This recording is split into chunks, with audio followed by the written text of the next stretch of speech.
Pakta ka, stick ka, wala naman. Sungit mo.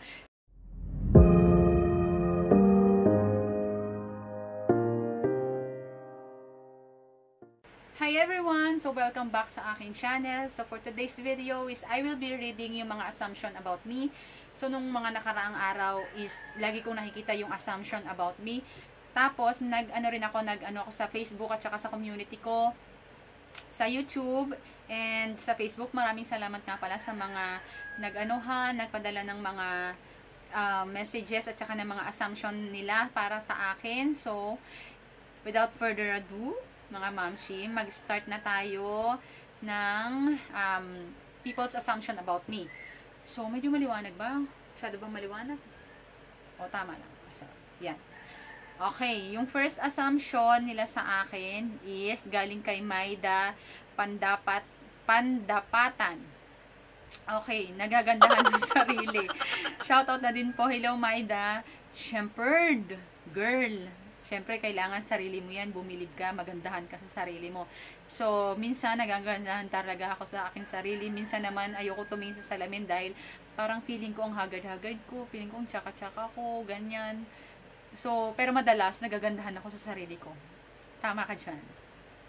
Galing naman kay Dylan Lovepart, naisip na minsan na tumigil sa YouTube.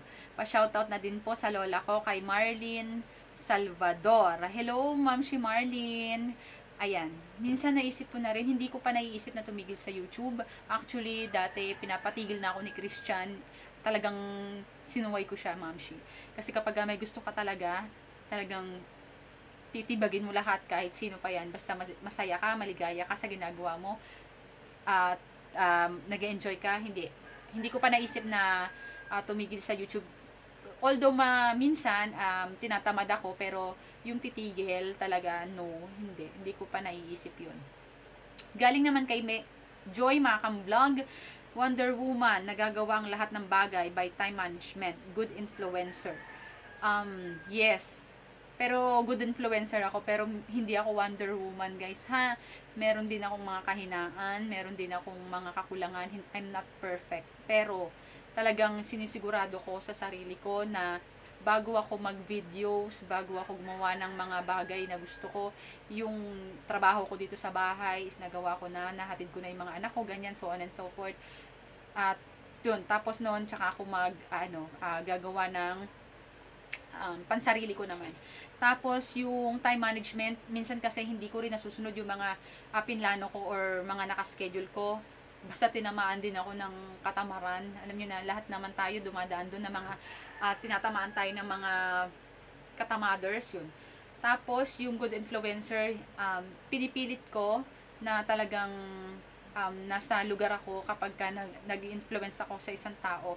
Bago ko siya payuhan or bago ko siya pagsabihan, talagang iniisip ko kung ano yung consequence nung isasabihin ko sa kanya, kung makakabuti ba o hindi. Pag hindi, sabi nga nila, kapag wala kang magandang sasabihin, manahimik ka na lang. Okay. Maganda inside and out. Una sa lahat, hindi ako nagagandahan ako sa sarili ko, yes. Pero yung maganda inside and out, meron tayong sabi ko nga, hindi ako perfect. Meron din akong mga masasamang katangian, no, na talagang pinipilit ko namang mabago. So, hindi siguro maganda inside and out. Pero kanya-kanya kasi tayo ng uniqueness, yung parang ganun. Kanya-kanya tayo ng katangiang maganda, kanya-kanya tayo ng meron tayo may pagka-bad girl, ganyan. So, nandun lang ako sa middle. Parang hindi ako sobrang bait, hindi rin ako sobrang sama. Parang ganun. Magaling mag-makeup. Sakto lang. Sabi ko nga, nakakaraos din. So, pag may makeup, nakakaraos, pero nakakaraos mag-makeup. Pero yung sabihin mong magaling na magaling, hindi naman ganon. Marunong. Iba kasi yung marunong sa magaling. So, ako, marunong akong mag-makeup. Mabait. Mabait naman ako. Pagtulog, charot. Mabait naman ako. Pag mo lang akong, syempre, mabait tayo sa mabait sa atin. Mabait tayo kapag hindi tayo ginagawa na masama. Yung parang ganon lang naman. Nakaipon na dahil sa YouTube. Meron naman, yes, nakaipon naman ako ng konti, katulad itong camera, katas ni YouTube yan, katulad nung ayang ring light na yan, tapos Yung mga makeup kasi hindi naman ako masyado bumibili ng makeup. Pwera na lang talagang pag gustong gusto ko, ganyan. Yung karamihan sa mga makeup or kalahati yata ng makeup ko is binigay lang sa akin ng mga mabubuting kalooban. Si Ma'am Shilera, si Miss Pam, lalo na si Miss Pam, sobrang, at saka si Ma'am Shilera, ang dami niya nabigay sa akin. Yan, lahat na nabibigay sa akin ng mga makeup is talagang nagpapasalamat ako. Yung tungkol naman sa nakaipon, ang ipon na pera, wala masyado. Pero yung, ngayon this year, talagang nag-iipon ako, sinisigurado ko yan na month per month, nakakadalawang buwan na meron tayong naitatabi, ganyan. Tapos, pero sa mga gamit, yan, meron ako naipon, like yan nga, yung camera, na ano ko yan, napundar ko yan ng dahil sa YouTube. Tapos yung mga ibang bagay dito, yan, napundar ko ng dahil sa YouTube. Thank you sa inyong lahat. Tapos, teenage mother. No, hindi ako teenage mother. Nag-jowa ako, nag-asawa ako, although talagang maaga, 20 years old, ako ay napregi na. Tapos, 21 ako ay naging legal or ganap na nanay. Pero kami ni Christian noon is 5 years kaming mag-boyfriend and girlfriend. Boyfriend, girlfriend. 17 years old ako pag graduate ko ng high school. Nakilala ko na si Christian. And 5 years kaming mag-boyfriend and girlfriend bago ako naging Mrs. Makalintal. Yan. Tapos, nakatawa siya naman. Galing kay Abby Pring, teenage mother, char. Kunwari lang po, Abby ha, hindi ako teenage mother. 20 years old na ako nang nag-asawa. Muntik na, mag-19. Kumikita na ng 5 digits sa YouTube. Minsan, hindi kasi consistent ang kita sa YouTube.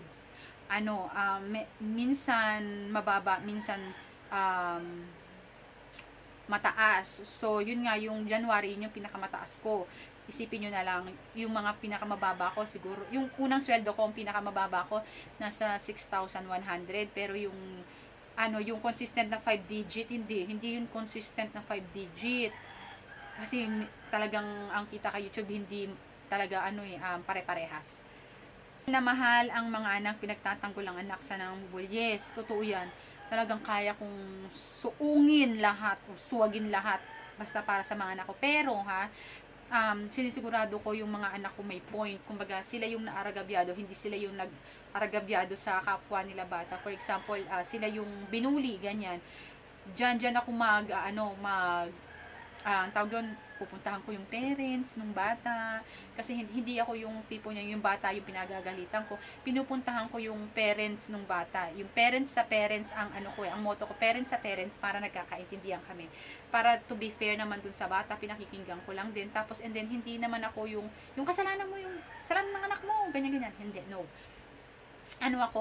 Kung sino yung may kasalanan, kung anak ko or yung anak niya, wala akong, wala akong pakialam, basta ang gusto ko magkasundo lang sila. Ganun. Yun yung aking, sa mga anak ko. Tsaka hindi ko sila tinotolerate kapag mali sila. May supportive na asawa, tsaka mababait na anak, tsaka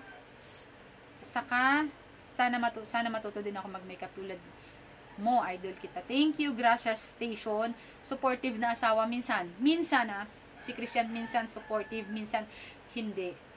Meron kaming talagang pagkakaibang mag-asawa. Lalo na minsan pag sa grocery, hindi kami magkakasundo. Minsan, madalas sa isang bagay. Minsan supportive siya, yes, minsan hindi. So, hindi siya talagang yung all the way na supportive. Actually, di ba, nakwento ko na sa inyo, yan ang aking number 1 basher. Talagang dati, nung nag-start pa lang ako sa pag-YouTube, talagang tumigil ka na nga, tinitigil niya ako kasi, syempre, alam nyo na, hindi sanay, ganyan. So, pinapatigil niya ako, pero dahil sa gusto ko nga to, nag-push pa rin ako. Mababait na anak, yes, mabait naman sila, pero syempre, bata yan. Meron niyang mga ugaling bata na makukulit, alam niyo yun, pasaway, ganyan. Hindi naman ganun sila talagang as in, all the way na sobrang bait. Hindi naman. So, sakto lang sila. Jan Davida, mabait. Sabi ko nga, sakto lang. Minsan, na napagalitan ng anak pero hindi naman nila kasalanan. Yes, minsan hindi ako nakakapagtanong agad kung kasalanan nila o hindi. Basta ko na lang silang pinagagalitan, ganun. So, one time, napagalitan ko si Kuya Lane nang hindi naman niya pala kasalanan. Pero, syempre, nasaktan ko yung anak ko, nasaktan ko yung bata, no. Ako na rin yung nagsusorry sa anak ko, tapos pinapaliwanag ko na rin kung bakit nagalit ako sa kanya nang hindi ako nagtatanong. Minsan kasi, hindi porket magulang tayo, guys, ha? Hindi porket magulang tayo, lagi na tayong tama. Minsan, meron din tayong mali. Minsan, tayo din yung nagkukulang. So, ganun ako pagka napagalitan ko yung anak ko nang hindi ako nagtatanong at hindi pala niya kasalanan, nagsusorry ako. Hindi kakulangan sa pagiging magulang ang magsorry sa mga anak. Okay? Minsan nang sumagot sa magulang, Madalas, Mamshi. napapasagot sa aking nanay at tatay. Lalo pag hindi kami pares ng point of pag hindi magets, parang ganun. Pero, madalas naman, tumatahimik na lang ako pag ganun. Syempre, nanay at tatay mo pa rin yun, like mother, like son. Shout out naman po kay Alexis Fortuna, like mother, like son. No, hindi eh. Madalas yung ugali nila nasa tatay nila, which is happy rin naman ako. Yung mga, halimbawa, medyo mainit ng ulo, sila kalma lang. Kasi, yun nga, kay Christian nila na nakuha yun. Hindi nila nakuha yung mga ugali kong ganun. At thankful ako dahil hindi naman nila nakuha yung mga parang masamang character ko. Tama ba? Character ko. Hindi nila yun. Maarte. Sometimes, depende. Ano ba? Depende sa pagka-arte. Arte. Pagka naman sa mga kaibigan, hindi naman ako maarte, no? Balahura nga daw ako eh. Tapos, pag maarte sa mga anak, hindi rin masyado. Basta ayoko lang nang madumi sila. Ayoko lang ng mga humahawak-hawak sila ng mga kung ano-anong bagay-bagay sa mga nagaling na sa lupa, ganyan. Ayoko nang pag naglalakad kami, humahawak sila sa mga, alam niyo yun, sa mga bakal-bakal sa kasi syempre, di ba, hindi mo naman alam yun, tsaka expose yun sa Kung sa arte na ganun, yes, medyo maarte ako, pero hindi naman to the point na maselan na, kasi iba yung maselan sa maarte, no? Pero yung, kung sa akin naman sa maarte na ganito, no, hindi naman ako sobrang arte, kasi sabi nga nila, ang arte daw nilulugar yan sa pagmumukha, so wala akong karapatang maarte. Okay, kalog. Ay, ganito yan eh, malalaman mo kasi kapag kalog yung isang tao pagka nakasama mo na. So ako, yes, kalog din naman ako kahit papano, no. Medyo rin naman ako. Tanong nyo kay Joy kung kalog ako hindi. Basta basta gusto ko laging masaya, ganun. Tapos gusto ko laging tawa ng tawa, ganyan. Okay, dito naman tayo sa Facebook, guys, ha. Galing kay Rona Lai, kay Ma'am Shirona Vlog. Hindi maarte at mabait na YouTuber. Sabi ko nga, nasagot ko na yun. Kung sa arte lang sa yung mga madudumi-dumi ng mga anak ko, okay lang naman. Basta magugas sila ng kamay. Pero yung sa labas na hindi mo na alam kung oo naman, syempre, kung sino ba namang hindi magiging maarte sa ganun kung madumi na yung hinahawakan ng anak mo. Super cool na mama, simpleng babae at super down to earth. Down to earth yan. Oo, down to earth ako, mamshi. Kung sa down to earth lang and beyond, baka bungkalin mo na ako. Tapos, simple lang naman. Hindi naman ako yung as in bonggang-bongga. Basta, ako kasi, palaging gusto ko tama lang, sakto lang. Ganyan. Super cool na nanay. Cool sa cool. Pero, stricta ako sa stricta. Ayoko ng dumadalawang salita, tumatatlong salita. Basta pag sinabi ko, gawin mo to. Ewan ko kung ganun din kayo. Pag sinabi ko, gawin mo na to. At narinig mo naman ako, ayoko nang pinapatagal mo pa. O sayang, time is gold para sa akin. Smart mom she. Paano smart? Academics ba yan? Charot. Academics ba yan? Pag academics na mom she, hindi. Nakakaloka. Pero kung sa diskarte lang ever, madiskarte naman ang lola nyo. Focus sa dapat napaka-responsableng nanay, mapagmahal, at gagawin lahat para sa pamilya. Galing naman kay Ma'am She G. Pruna. Focusin, medyo hindi. Minsan focus ako. Minsan naman nawawala ako sa focus. Ganyan ako. Tapos, kung responsable, syempre kailangan, hindi naman tayo mga bata na nanay na parang kailangang kalimutan ng mga responsibilidad. Kahit ayaw mo, kahit minsan nahihirapan ka sa responsibilidad mo kasi pero kailangan kakayanin mo yung responsibility mo na yun, di ba? So adya-adya lang pagiging nanay. Mapagmahal. Oo, mapagmahal ako. Sweet nga ako eh. Gagawin ang lahat para sa pamilya. Yes, syempre, sino ba namang nanay ang hindi gagawin ng lahat para sa pamilya natin? Sino ba naman tatay? Isama ko na yung tatay, baka may mag-react. Sino ba naman tatay ang hindi gagawin ng lahat para sa pamilya? Kahit sino naman, mapaanak man yan, mapaate, kuya, nanay, tatay, gagawin ng lahat para sa pamilya, right? Sino bang hindi? Tapos, matyaga. Kung matyaga lang, ma'am, I'm beyond matyaga. As in, wise and hardworking. Hardworking, masasabi kong yes, hardworking kasi kung ano-ano lang mga naging trabaho ko na pinasok, ma'am, sa totoo lang, kung ano-ano na ang aking mga napasukang trabaho, mapa-sideline man yan, or may kontrata, or walang kontrata, hindi ako mapakali nang wala akong sariling income. Hindi ako mapakali nang wala akong sariling pinagkakakitaan. Kahit maliit man yung kinikita ko, malaki man yung kinikita ko, basta ang importante sa akin, meron akong ginita, meron akong sariling pera, ganun. Ganun yung ko. Wise, sakto lang naman. Minsan kasi, 'di ba, parang nagkakamali ka rin sa sa desisyon mo, nagkakamali ka rin sa pananaw mo sa buhay. So, learn from na lang, experience. Wise, medyo sakto lang. Hardworking and simple, mapag-alaga sa mga anak. Kay Cathy May, kay Sis Cathy May, mapag-alaga sa mga anak, yes. Hardworking, yes naman, na ko na rin yun. Na ko sa sarili ko, proud ako. Galing kay Marias, namimili ng kaibigan. Hindi naman. Kasi, ganito yan. Ako, hindi ako namimili ng friend. Once na, ganito kasi, pag ginitian ko, tapos hindi ako ginitian, hindi na ako muulit. Ganun. Pag binati ko, tapos hindi ako binati, hindi na ako muulit. Ganun yung aking, hindi, kumbaga, halimbawa tayo, nagkasama tayo sa isang event, tapos binabati. Lahat naman binabati ko, bati ako, super. Alam nila, ma'am, yan. As in, binabati ko. Mabilis nga akong, mabilis nga akong magtiwala, kaya mabilis din akong, alam mo, maloko, charot. Basta yon. Pero pagka once na nginitian ko siya, tapos binati ko siya, tapos hindi niya naman ako binati, hindi na ako umuulit, guys.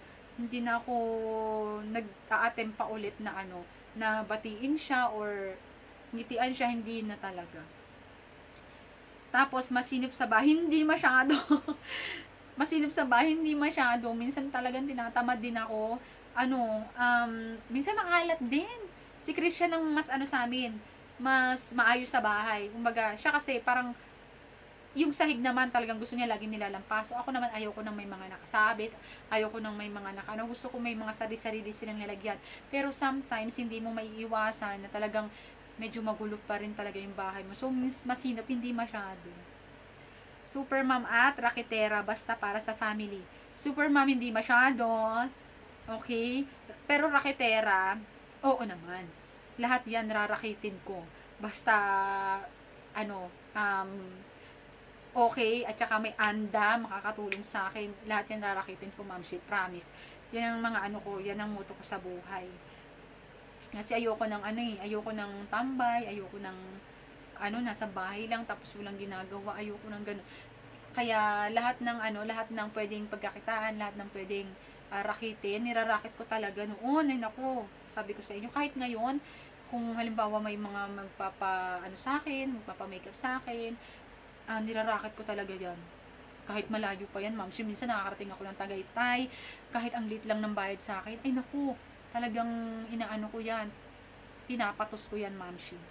Galing naman kay Sister Zane, you know what you want, sis. Oo, pagka meron akong bagay na gusto, talagang nakaano lang ako dyan, nakafocus lang ako sa kanya, kailangan makuha ko yan, ganito, kailangan mag-getching ko yan this year, kailangan ganun, ma'am, tapos gagawa talaga ako ng paraan para mapasakin yung bagay na yun, ganun. For example, yung camera na yan, naku, talagang inano ko yan, nagpupursige ako dyan sa bagay na yan, talagang pinagtatrabahuan ko yung bagay na yan, talagang pinupush ko siya yung bagay na yan. Kaya, ayun, sa awa naman ng panahon at na hindi papagadis na kakamit ko naman kung ano yung mga gusto ko at natutupad naman yung aking mga gusto. Yun. Tapos wala ako, uy, baka sabihin nyo, wala akong binasang masama. Yun lang talaga yung ano, yun lang talaga yung mga nandito sa assumption. Wala talagang ano, iba. Naghihintay nga ako eh, na ano, ilang araw yan, nung nakaraan pa yan, naghihintay ako na merong ano sa akin ng masungit daw ako. Kaya hindi nila ako nilalapitan sa trabaho ko dati. Pero, nung mga nagkakilala na, ganyan-ganyan, naku, tawa na sila ng tawa sa akin. Alam niyo yun, medyo ano rin ako, pag nakilala mo, medyo komedyante ako. Tsaka ano, ayoko ng medyo serious. Pero pag may problema ka, serious type ka naman, at may problema ka, malalapitan mo naman ako, Mamshi. So, yun na, Mamshi, yung aking ano, yung mga assumption about me. Wala talagang nag-send ng ganun sa akin, Mamshi. Baka akala nyo hindi kong pinasa, ha? Wala talagang nag-send ng ganun. So, yun lang yung puro sa mga anak, sa mga pagmamahal. And, yun naman talaga yung aking pinaka, ano sa buhay, yung mahalin ng aking pamilya, alagaan yung mga anak ko, ganyan. At saka pag tumatanda ka na kasi, iba na yung point of view mo. Iba na yung gusto mo sa buhay mo. Kumbaga, meron ka ng focus, meron ka ng goal sa buhay. Lalo na ngayon, 35 years old na ako, mga mamshi. Wala pa ba akong gusto sa buhay? Siyempre, di ba, meron na. So, ayun yung aking mga assumption about me. Thank you so much for watching, mga mamshi, ha. Don't forget to like and subscribe sa aking channel. And see you on my next video.